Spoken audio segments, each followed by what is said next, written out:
جس کے سر سے ماں باپ کا سایہ اٹھ جائے اس کے لیے گھر کی دیواریں بھی اجنبی لگنے لگتی ہیں۔ سائرہ کی انگلیاں سارا دن گٹھی پر محنت کرتی رہتی، جسے وہ اپنے خون پسینے کو دھاگوں میں بن رہی ہو، مگر اس محنت کے بدلے اسے کیا ملا؟ صرف بھوک، تلخ باتیں۔ لیکن کہا جاتا ہے کہ اللہ کی لاٹھی بے آواز ہوتی ہے۔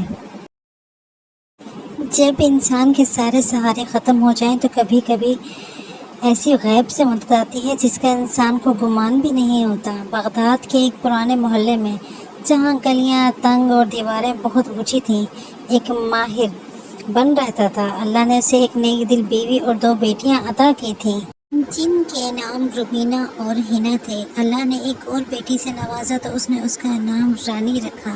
گھر میں خوشی کا ماحول اور سکون کا ماحول تھا، لیکن اچانک بغداد میں وبا پھیل گئی اور اس کی بیوی اس وبا سے رخصت ہو گئی۔ گھر بکھرنے لگا تو محلے والوں نے ہمدردی کے طور پر بن کر کے دوسری شادی کرا دی تاکہ بچیوں کی دیکھ بھال ہو سکے۔ دوسری بیوی سے ایک بیٹی پیدا ہوئی جس کا نام سائرہ رکھا گیا، مگر قدرت کو کچھ اور ہی منظور تھا۔ سائرہ ابھی بہت چھوٹی ہی تھی کہ اس کی ماں اس دنیا سے رخصت ہو گئی۔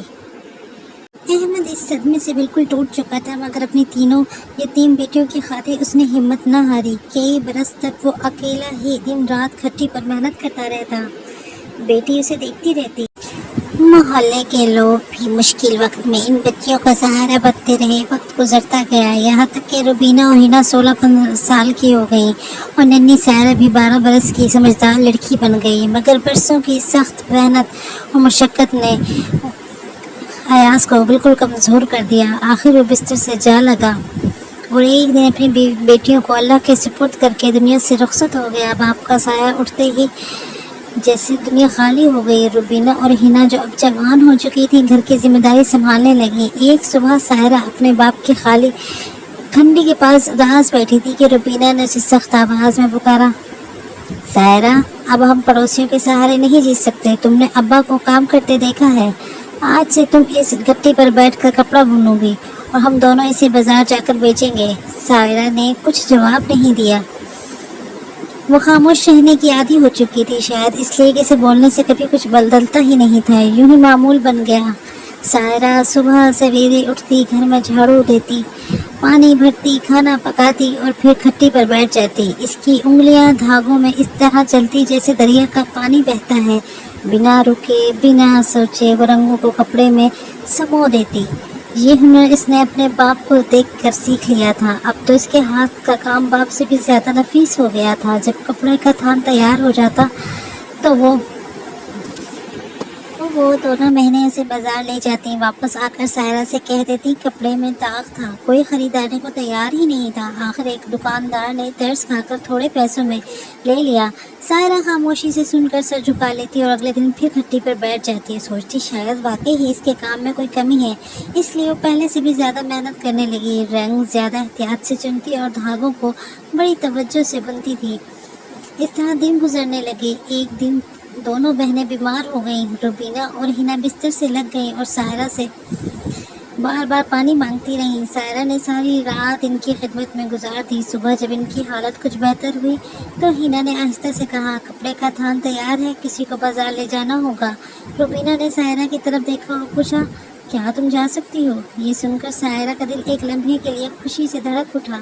وہ پہلی بار بازار جانا چاہتی تھی، بازار دیکھنا چاہتی تھی۔ وہ بھی اپنی آنکھوں سے دنیا دیکھنا چاہتی تھی، مگر اس نے سکون سے جواب دیا، جی میں چلی جاتی ہوں۔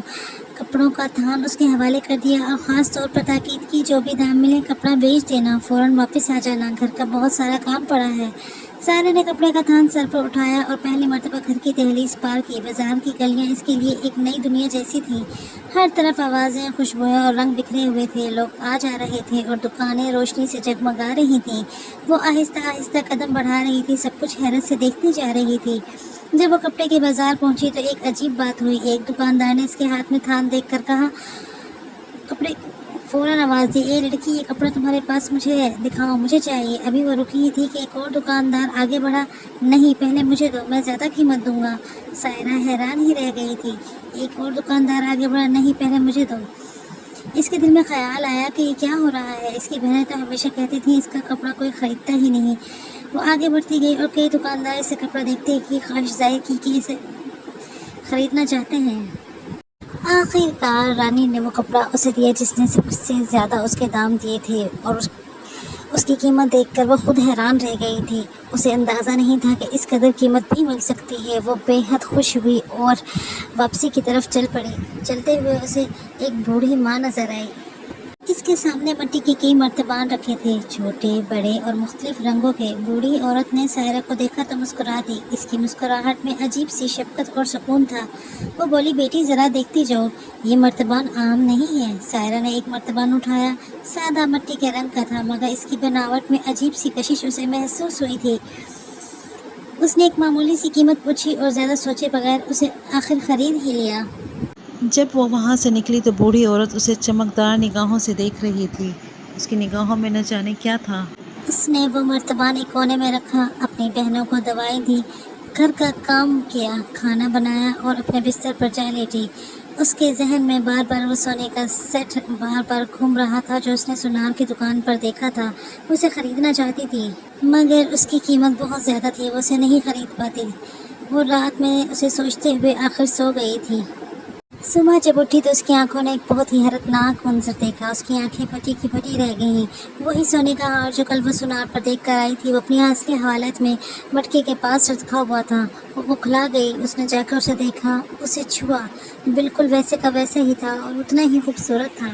اسے اپنی آنکھوں پر یقین نہیں آ رہا تھا، ایسے کیسے ہو سکتا ہے۔ اس نے وہ ہار اپنے گلے میں ڈال کر آئینے میں خود کو دیکھا۔ وہ بہت ہی خوبصورت لگ رہی تھی۔ اس نے جلدی سے وہ ہار الماری میں چھپا دیا کہ کہیں اس کی بہنوں کی نظر اس پر نہ پڑ جائے، مگر دل ہی دل میں بے حد خوش تھی۔ رات ہو گئی، وہ پھر سے سو گئی۔ سوتے ہوئے اس کے ذہن میں ایک عجیب سا خیال تھا۔ وہ بھی اپنی بہنوں کی طرح اچھے کپڑے اور اچھے جوتے پہننا چاہتی تھی، جس طرح وہ رہتی ہیں وہ بھی رہنا چاہتی تھی، مگر اس کی خواہشات جس سے کبھی پوری نہیں ہونی تھیں۔ اس کی قسمت میں وہی پھٹے پرانے کپڑے آنے تھے۔ یہی سوچتے سوچتے وہ سو گئی تھی، مگر صبح اٹھ کر اس نے بہت ہی خوبصورت منظر دیکھا۔ جن جوتوں کی اس نے خواہش کی تھی وہی خوبصورت جوتے اور ایک نہایت ہی خوبصورت اور عمدہ لباس سامنے تھا۔ وہ بہت زیادہ خوش ہوئی۔ اس نے بہنوں کے باہر جاتے ہی وہ لباس پہن کر دیکھا۔ وہ بہت ہی خوبصورت لگ رہی تھی۔ اس کے دل میں بہت سے خیالات آئے۔ وہ بہت زیادہ خوش ہو گئی۔ انہی دنوں بغداد میں ایک خبر پھیل رہی تھی کہ کچھ ہی دنوں میں بادشاہ سلامت کے دربار میں اعلان کروایا گیا کہ ایک شاہی دعوت ہونے والی ہے۔ پورے شہر کے لوگوں کو اس دعوت کی اجازت دی گئی۔ یہ خبر سنتے ہی روبینہ اور ہینا کے چہرے کی خوشی سے کھل اٹھے۔ انہوں نے فوراً ہی اپنے نئے کپڑے نکالے، زیورات سنبھالے اور بالوں میں سجاوٹ لگا کر خود کو سجانے سنوارنے میں لگ گئیں، اور دونوں آپس میں باتیں کر رہی تھیں۔ ایسے موقع بار بار نہیں آتے، شاہی محل کی دعوت میں ہمیں ضرور جانا چاہیے۔ رانی یہ سب کچھ سن رہی تھی اور اپنا کام کر رہی تھی۔ اس کے دل میں بھی یہ خیال آیا کہ کیوں نہیں، اسے بھی اس دعوت میں ضرور جانا چاہیے۔ وہ لباس، وہ نئے جوتے پہن کر وہ بھی اس دعوت میں جانا چاہتی تھی۔ ہینا اور روبینہ انہوں نے کمرے کے ایک کونے میں دھاگوں کا ایک بڑا سا ڈھیر رکھ دیا اور کہہ دیا کہ تم یہیں بیٹھ کر دھاگے سلجھاتی رہنا، ہم جلد واپس آ جائیں گے۔ سائرہ نے ہمیشہ کی طرح کچھ نہ کہا۔ جب وہ دونوں بہنیں گھر سے نکل گئیں اور گھر سنسان ہو گیا تو رانی آہستہ سے اٹھی۔ اس نے اپنا وہی خوبصورت جادوئی لباس اور اپنا نیا لباس پہنا اور خود کو تیار کیا، مگر ساتھ میں اس نے برقع پہن لیا تاکہ اس کی بہنیں یا کوئی بھی اسے نہ پہچان سکے۔ وہ اس دعوت میں ضرور شرکت کرنا چاہتی تھی۔ وہ برقع پہن کر گھر سے باہر نکلی اور فوراً محل کی جانب روانہ ہوئی۔ دعوت بہت ہی دھوم دھام سے ہو رہی تھی۔ محل روشنیوں سے جگمگا رہا تھا، ہر شخص ہی بہت خوش تھا۔ جب رانی اندر داخل ہوئی تو نیچے بیٹھنے کی جگہ بھی تقریباً بھر چکی تھی۔ اوپر ایک اونچی مسند پر ملکہ بیٹھی تھی اور محفل پر نظر رکھے ہوئے تھی۔ اچانک ملکہ کی نظر پروقار لباس میں آتی اس لڑکی پر پڑی۔ انہوں نے ایک کنیز کو آہستہ سے اشارہ کیا اور کہا، جو لڑکی ابھی آئی ہے اسے میرے پاس لے کر آؤ، نیچے جگہ کم ہے۔ کنیز رانی کو لے کر ملکہ کے قریب بٹھا گئی۔ ملکہ نے بڑی محبت سے اس کی خاطر مدارت کی اور مسکرا کر کہا، بیٹی یہ برقع ایک طرف رکھ دو اور آرام سے بیٹھو۔ رانی نے ہچکچاتے ہوئے برقع ہٹا دیا۔ جیسے ہی ملکہ کی نظر اس کے چہرے پر پڑی وہ چند لمحوں کے لیے ٹھہر سی گئی۔ اس کے چہرے کی سادگی اور وقار میں ایک عجیب سی کشش تھی۔ محفل جاری تھی، لوگ آ رہے تھے، باتیں ہو رہی تھیں، خوشبوئیں پھیل رہی تھیں، مگر ملکہ کی نگاہیں بار بار اس لڑکی کی طرف اٹھ جاتی۔ دراصل یہ نہیں یہ محفل صرف دعوت نہیں تھی، یہ اپنے شہزادے کے لیے ایک لڑکی دیکھ رہی تھی، اور پہلے ہی نظر میں ملکہ کے دل نے گواہی دی کہ شاید یہی وہ لڑکی ہے۔ ادھر روبینہ اور ہنا بھی محفل میں بیٹھی ہوئی تھی۔ اچانک ان کی نظر ملکہ کے پاس بیٹھی لڑکی پر پڑی۔ روبی نے ہنا کی کوہنی دبائی اور راستے سے کہا، یہ تو بالکل ہماری رانی جیسی لگ رہی ہے۔ فوراً جواب دیا، نہیں، ایسا کیسے ہو سکتا ہے، ہماری رانی تو گھر پر بیٹھی ہے، شاید ملکی کی کوئی قریبی ہوگی۔ دونوں بار بار اس لڑکی کو غور سے دیکھتی رہی مگر یقین نہ کر سکی۔ ادھر ملکہ ایک کنیز سائرہ کے قریب آئی اور دھیرے سے پوچھنے لگی، آپ کہاں سے آئی ہیں، آپ کے گھر والے کون ہیں؟ آپ کے گھر والے کون ہیں؟ سائرہ نے محسوس کیا کہ اس کی بہنیں قریب ہی موجود ہیں، اگر انہوں نے اسے پہچان لیا تو بات بڑھ سکتی ہے۔ اس کا دل گھبرا گیا۔ اسی وقت مزید کنیزیں بھی اس کے قریب آنے لگی۔ سائرہ نے آہستہ سے اپنا برقع اٹھایا اور موقع دیکھ کر مجمع کی اوٹ میں کھڑی ہو گئی اور چپکے سے وہاں سے نکل گئی۔ مگر یہ محل تھا، گھر کی گلیاں نہیں تھی، راستے پیچیدہ تھے۔ وہ جلدی سے ایک راہ داری میں مڑ گئی، کنیزیں اس کے پیچھے آ رہی تھیں۔ رانی تیزی سے آگے بڑھتی گئی، ایک موڑ پر پہنچ کر محل کے استبل کے قریب آ گئی جہاں شاہی گھوڑے بندھے ہوئے تھے۔ گھوڑوں کی گرم سانسوں اور چارے کی مہک نے اسے ایک لمحے کو روک دیا۔ وہ فوراً ایک گھوڑے کے پیچھے چھپ گئی۔ کنیزیں اندر آئیں، ادھر ادھر دیکھا مگر سائرہ انہیں نظر نہ آئی۔ وہ وہیں پر رانی کی نظر ایک گلی پر پڑی۔ جیسے ہی خدمتگار اپنے کام میں مصروف ہوا، رانی آہستہ سے اس گلی کے راستے پر نکل گئی اور تیز قدموں سے اپنے گھر کی طرف چل پڑی۔ گھر پہنچ کر اس نے فوراً لباس بدلا، جوتے الماری میں رکھے اور اپنے سادہ سے لباس پہن کر دھاگوں کے پاس بیٹھ گئی۔ رات کو جب دونوں بہنیں واپس آئیں تو انہوں نے اسے حسب عادت کچھ باتیں سنائیں اور پھر سو گئیں۔ اگلی صبح بغداد کے شاہی استبل میں کافی ہلچل مچی تھی۔ شہزادہ اپنے قریبی دوست کے ساتھ شکار پر جانے کا منصوبہ بنا رہا تھا، اسی لیے وہ گھوڑوں کا جائزہ لینے استبل میں آیا۔ ایک خادم گھوڑوں کو پانی پلا رہا تھا مگر ایک گھوڑا بار بار ٹانگ اٹھائے کھڑا تھا اور پانی پینے سے انکار کر رہا تھا۔ شہزادے کو تعجب ہوا اور جھک کر دیکھنے لگا تو زمین پر کوئی چیز چمکتی ہوئی نظر آئی۔